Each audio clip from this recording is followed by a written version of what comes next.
Well, we're coming to the end of the non-conference portion of the college basketball season and starting to find out the contenders from the pretenders. Now, Gonzaga is by no means a pretender, but they've shown as of late they have a long way to go to be a contender for a national championship. Now, tonight inside Climate Pledge Arena, a rematch of last season's Elite Eight against UConn. In the first half, the Bulldogs were doing their best to stay with a high-powered Huskies squad as Anton Watson knocks down the three. Just one of two made from that range all night long.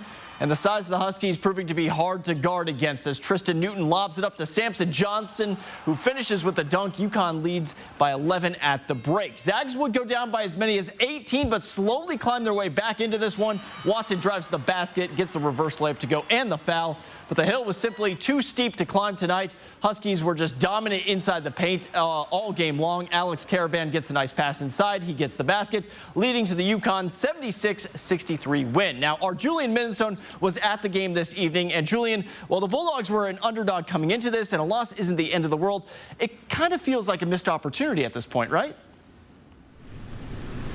That's absolutely right, Alex. This game sets Gonzaga back as far as their NCAA tournament resume goes. Look, the goal for this team is to get a top 4 seed and host some games in Spokane there in the first few rounds in March. But losses like these could be the difference between being at home and having to travel away from Spokane in the first couple rounds of the NCAA tournament. Not to mention, they're just not playing well. The offense is stagnant. Gonzaga shot 25% from 3 over the last 3 games. It's something that's going to need to change in a hurry, especially before league play begins.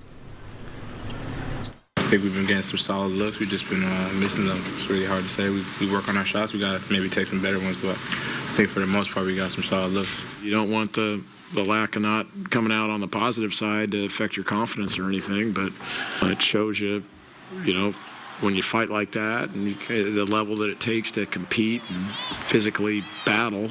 So I think there's things definitely you can learn like that. And Gonzaga still has some chances to get some quality non-conference wins to boost their NCAA tournament resume. They have San Diego State, the national runner-up, at the end of the month here in December. And then they have Kentucky in February, which is a big one. However, they're going to have to do it shorthanded, most likely. As head coach Mark Few after the game said, guard Luka Kranovic broke his hand in a non-contact injury in shoot-around today. No timetable on Kranovic's return, but they will be without him for some time. So you combine that injury with the injury to Steele Venters, who's out for the year, and this Gonzaga team, who is already lacking depth, is quite thin, even more thin than they were at the start of the season, Alex.